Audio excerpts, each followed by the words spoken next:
Now, around 153,000 people are living with Parkinson's in the UK, and it is now the fastest-growing neurological condition in the world. In fact, 1 in 37 of us will be diagnosed with Parkinson's in their lifetime. So, to mark Parkinson's Awareness Month, we're joined by the Chase's Paul Sinha and Dr Sara.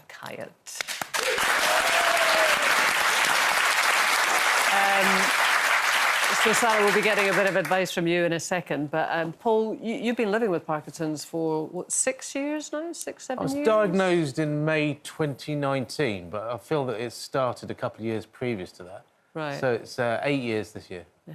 So what were the initial symptoms for you then? There were surprise symptoms, because everyone thinks that what you do is shake. That's the one thing that people know about Parkinson's. I presented one morning with a stiff, painful right shoulder. I'd never had a stiff joint before. I didn't think anything of it. I thought, this is just going to go away. And then it just never went away. And for about a year, I had injections and X-rays and scans and all sorts of things. Eventually, they did an operation in January 2019. And after that, it didn't get any better. And it was actually a physiotherapist who was the hero of this sort of story. She was the one that had the courage to say, I think something neurological might be going on. So this is a year and a half after I presented.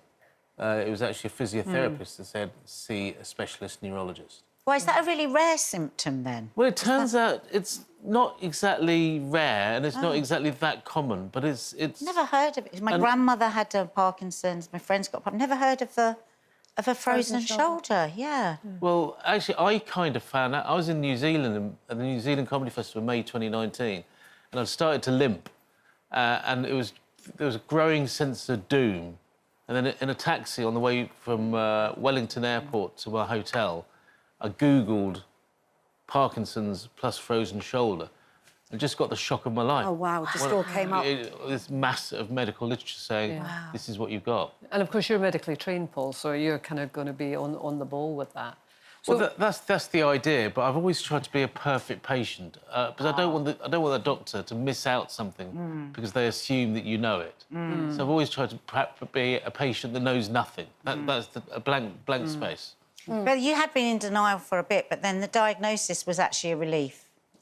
Is that right? Yeah, it was a relief, because when you know that something neurological is going on... when I went to the neurologist, what I was thinking is, please don't let it be motor neurone disease, or please don't let it be something with a more tangible, faster decline. Yes. But being diagnosed with Parkinson's disease, what it's done is given me a diagnosis which I kind of know that I've got time to, in inverted commas, do the bucket list things. Although, oddly enough, I didn't really have a bucket list. I'd just come back from New Zealand, the New Zealand Comedy Festival. I was having the time of my life. But I did go to Brazil last year on holiday, and that was kind of the big one. So you've kicked off your bucket list then? Yeah. So, Paul, how are you managing your day-to-day life now you know the diagnosis and now living with it? Nothing's dramatic. I mean, the reason I'm here is not because I've had a major change in my lifestyle or any major drama or any major news. You just get on with it. You just, you know it's there and you learn to adapt. I feel lucky that I don't do a 9-to-5, that I'm self-employed as an entertainer. It means that I can plan my schedules each day around what I'm doing. So if I'm busy in the evening, I try to make sure I'm fully rested in the afternoon. If I'm busy in the afternoon, I try to make sure I get an early night that night. Yeah. You sort of facilitate your sleep around your schedules. And I think that's very important, to just be a little bit proactive and a bit knowing about the whole thing and work out your timetable. The one thing I do is I do an online speed quiz at 6 p.m. called Tea Time Trivia. And that's the one thing that I always find time for. But it does mean that I always make sure I take my second tablets of the day an hour before to make sure that my speed on the... Is that what you worry about, brain function? It's something that's always on your mind, because my brain is my tool. If I become more physically disabled, I'll still be able to do the chase and I'll still be able to do stand-up comedy. But if I become more cognitively disabled, then those things are kind of out of the question for me. What are the other symptoms, Paul? Because you say that, obviously, most of us think of Parkinson's and what we know is that the shakes, Michael J. Fox being a sort of case in point. What are the other symptoms that manifest in you now? My thing is slowness. Things take time. I now realise that I've got to sit down on a bed to put my trousers on. This is a new thing for me. I used to be able to put my trousers on standing up. I'm lucky enough to have a very devoted husband called Oliver, and he makes sure that I look hot when I'm on TV.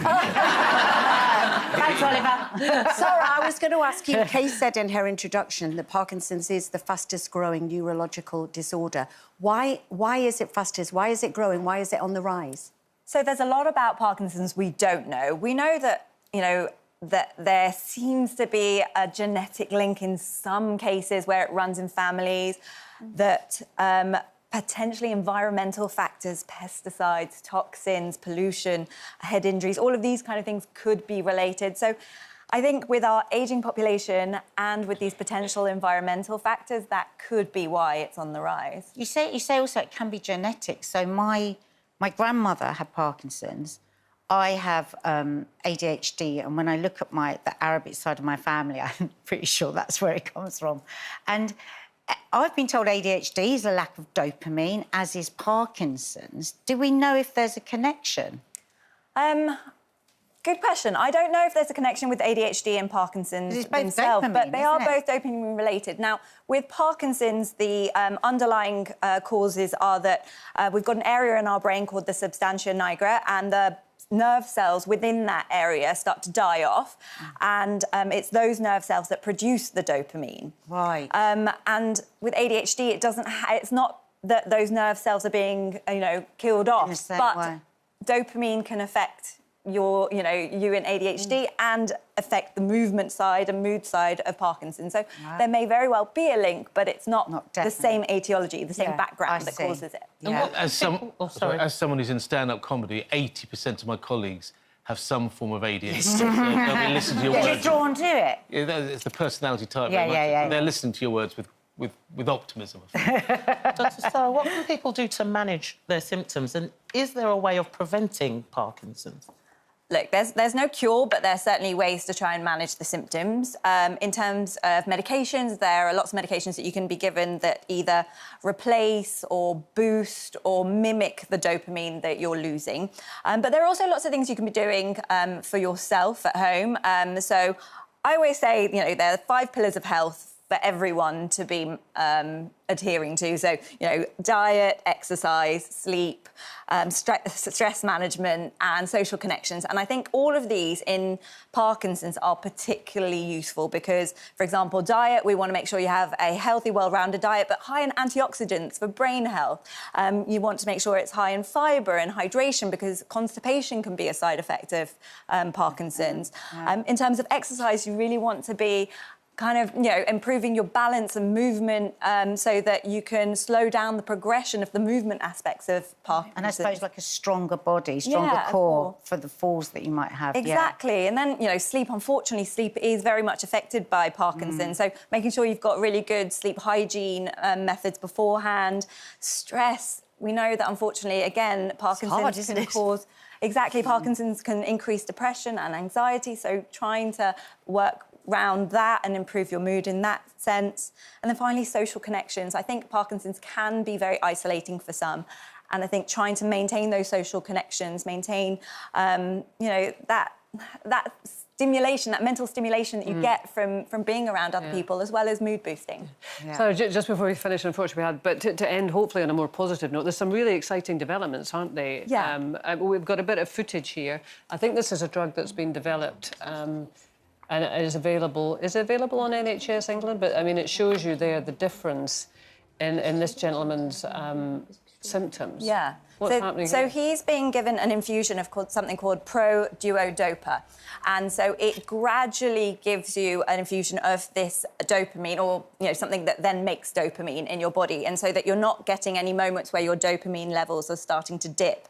Now, this is available on the NHS, but it is available only to certain people. So people with severe movement issues and people who have tried the oral medications. They worked, but they've stopped benefiting from them. And the rollout is a bit slow, as it often is with NHS drugs. But I think, as you say, because it's such a huge number of people that are suffering with it, a lot of research is going into it. We're getting a lot of funding, a lot of brain power, and I think that's a really hopeful thing to know. Brilliant. Yeah. And I must stress on that point that people often say to me, have you thought of doing this?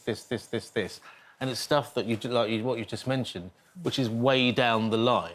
In the early stages of Parkinson's I don't want to be the person that's getting those treatments. Those treatments should be going to people who are much further down the line. Yeah. Well, thanks very much, both of you, for joining us. If you want any further help or advice with Parkinson's, you can find that on our website at itv.com/helplines.